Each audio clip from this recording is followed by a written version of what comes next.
«А нам кто помогать будет?» — закричала мама. Вера даже отшатнулась от нее. Настолько яростно прозвучали эти слова. Она не узнавала свою мать. Словно чужой человек стоял сейчас рядом с ней. Зато теперь она все поняла. Ведь мама перестала ходить вокруг да около и показала свое истинное лицо.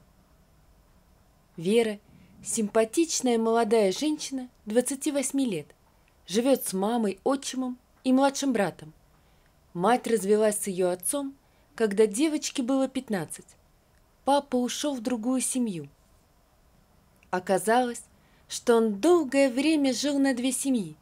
Расставаться с матерью Веры, Еленой Дмитриевной, не собирался. Но правда открылась, и Елена Дмитриевна указала ему на дверь. Отец Борис очень переживал разрыв с дочерью, которую очень любил. Он хорошо зарабатывал, и, судя по всему, с той другой женщиной дела у него пошли еще лучше, потому что на 18-летие Веры он подарил ей однокомнатную квартиру. Вера поступила в институт и поселилась в той квартире. С отцом часто виделась, и он помогал ей деньгами. Матери же было не до Веры. Еще до ее поступления в вуз у матери закрутился роман. Вскоре Елена Дмитриевна вышла замуж и родила сына. Вера окончила институт, и отец помог ей найти хорошую работу. С матерью и ее новым мужем она общалась. Во время учебы меньше, а потом, когда стала работать, общение стало довольно частым. Началось все с того, что Вера помогла им деньгами. Получив первую зарплату, она поделилась этой радостью не только с отцом, но и с матерью. Елена Дмитриевна пригласила дочь в гости на чай. Посидели хорошо, поговорили. Потом, как бы невзначай, мама упомянула, что у них с деньгами совсем туго. Мужу зарплату задерживают. «А у меня, ты же знаешь, всегда крохи выходили. Но не могу я оттуда уйти. Работу свою люблю и не брошу. Да и куда я пойду в таком возрасте? Уж не буду рыпаться. А Грише надо бы подумать о новом месте. Только вот дадут деньги за прежние месяцы, и тогда. А то что же, так и уйти ни с чем с той работы? Пусть сначала долги выплатят. А братику твоему, Толеньке, курточка новая нужна. Видишь, короткая стала, ручки торчат, мерзнут. И сапожки я купила дешевые, совсем не греют. То и дело ножки замерзают и болеют. Надо бы теплые, хорошие купить. Вера в порыве добрых чувств выложила матери половину зарплаты. «Вот, берите, вам нужнее. Я одна все равно столько не потрачу. Спасибо отцу, устроил меня на хорошее место. Просто так туда не попасть». Мать сморщилась недовольно, и Вера поняла, что про отца она зря заговорила. Спустя годы мать на него была все так же зла. Так и повелось. Вера часто покупала продукты, дорогие лекарства, если было нужно. Помогала. На работе у нее дела шли очень хорошо. Правда, загруженность только росла. Сначала она хваталась за все заказы, потому что это хорошо оплачивалось. А вскоре Вера начала понимать смысл фразы «всех денег не заработаешь» и стала уже от чего-то отказываться, потому что уставала. Домой еле приползала, просто падала на кровать. Готовить ей было некогда, и вообще все было некогда. Мама стала звать ее после работы к себе в гости. «И отдохнешь, и поужинаешь тут. Я рано заканчиваю, успеваю и по магазинам пробежаться, и обед сготовить. А ты можешь и на ночь оставаться. Отсюда на работу поедешь. Комната свободная есть. Чего ты в свою квартиру мотаешься? Только чтобы переночевать?» Вера подумала и согласилась. Перевезла некоторые вещи, стала жить с мамой, Григорием и младшим братом Толей. Правда, на выходные она еще ездила к себе домой. Потом Вера начала встречаться с симпатичным коллегой по работе. Никита был на 2 года младше ее, очень веселый и заводной. Он звал Веру на различные мероприятия, в кафе, в кино и просто погулять. И Вера поняла, что такое наслаждаться жизнью. Она стала тратить некоторые суммы просто для собственного удовольствия, и ей это понравилось, потому что деньги-то она зарабатывать научилась, а тратить их нет. Покупать себе что-либо ей было некогда, ходить куда-то не с кем, зато с каждым месяцем она помогала своей семье все больше, и потребности их росли. Григорий так и не собирался устраиваться на другую работу. Зарплату ему продолжали задерживать. Толеньке требовалась все время какая-то одежда, игрушки, потом компьютер, потом еще много всего. Он ведь братик, маленький, кровиночка. Почему бы не помочь?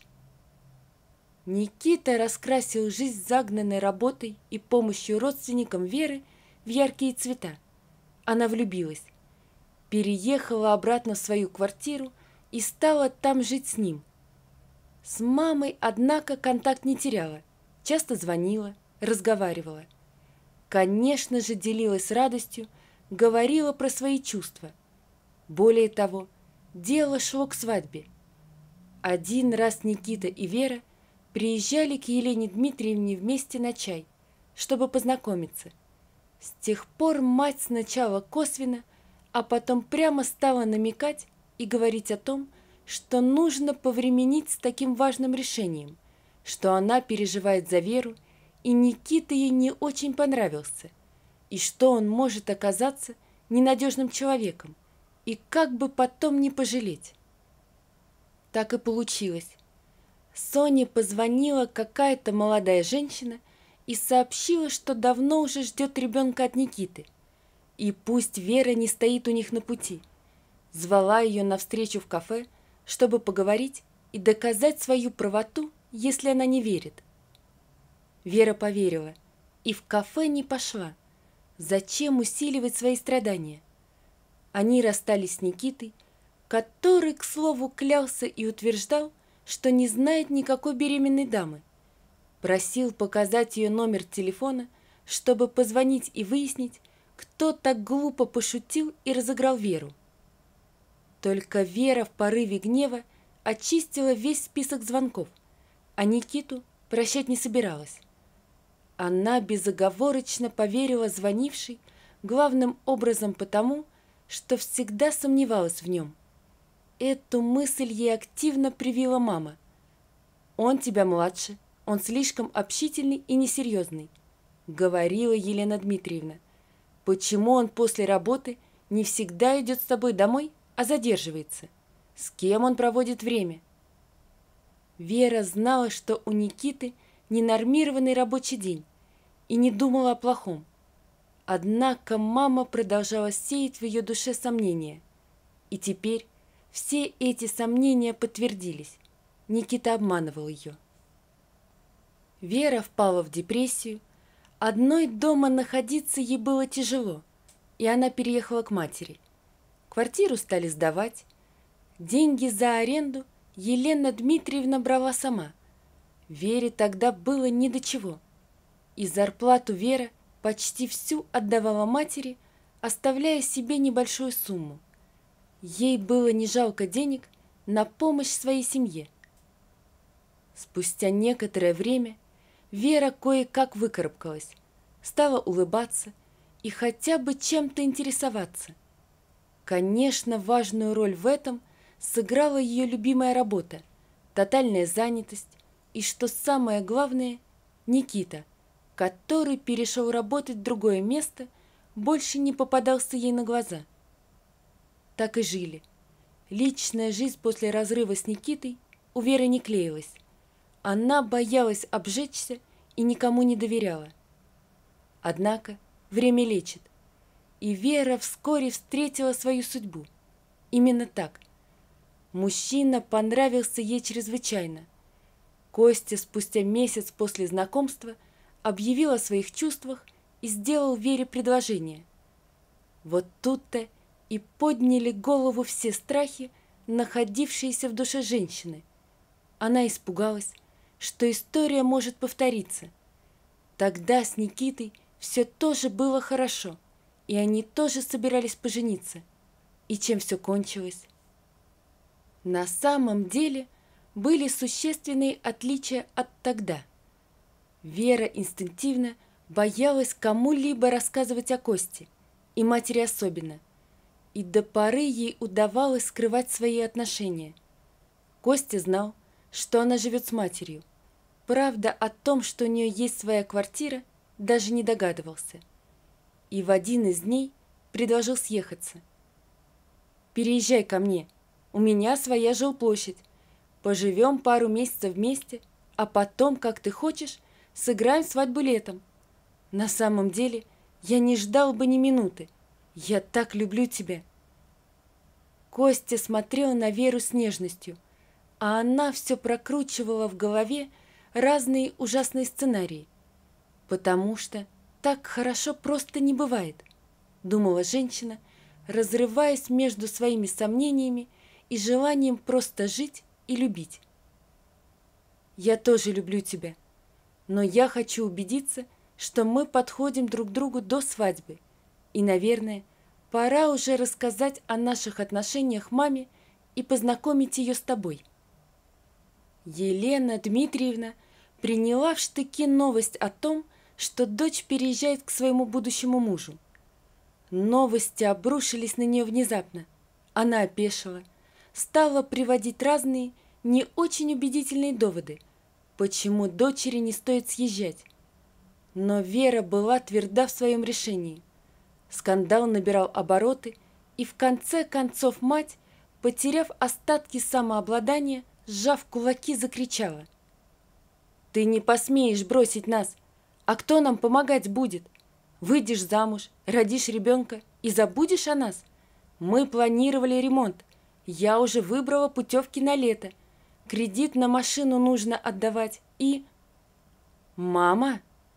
Вера ошарашенно села на диван. И хорошо, что он там был, иначе она, наверное, бы упала. Она вдруг поняла, что все эти годы ее просто банально использовали. Елена Дмитриевна тоже поняла, что в порыве гнева сболтнула лишнего, и потому пошла на попятную. «Доченька, послушай мать, я беспокоюсь.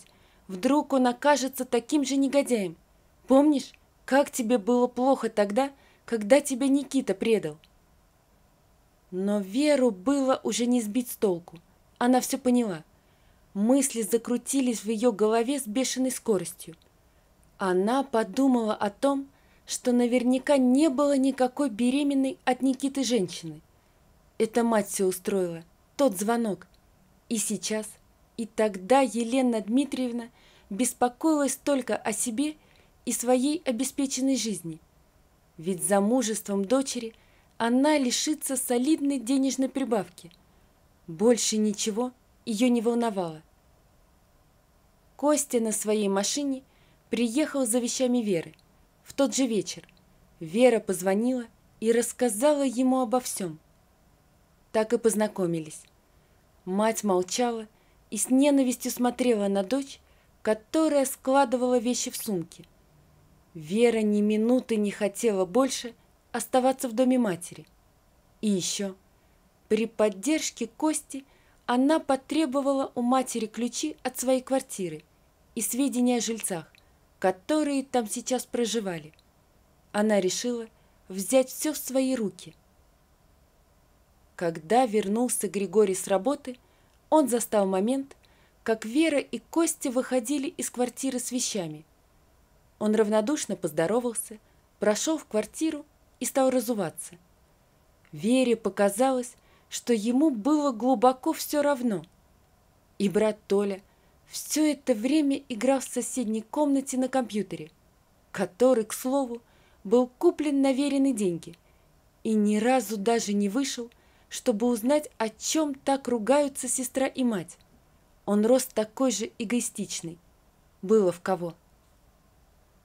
Родной отец Веры, Борис, поздравил дочь с предстоящей свадьбой. Они встретились в кафе вместе с Костей.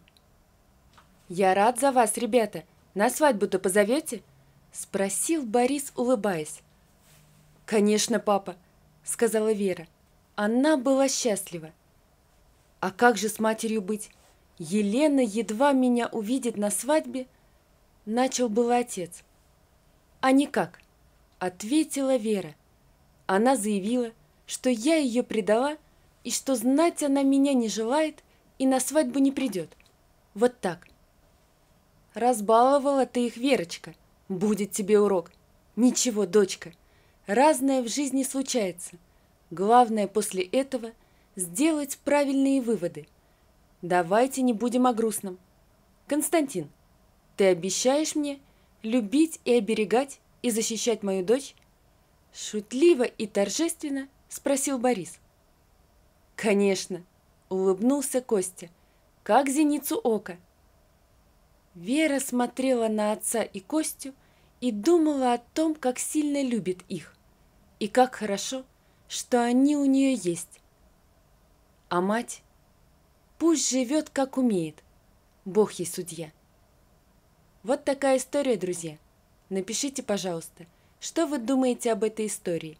Не забудьте подписаться на канал и поставить лайк. Всего вам доброго. До свидания.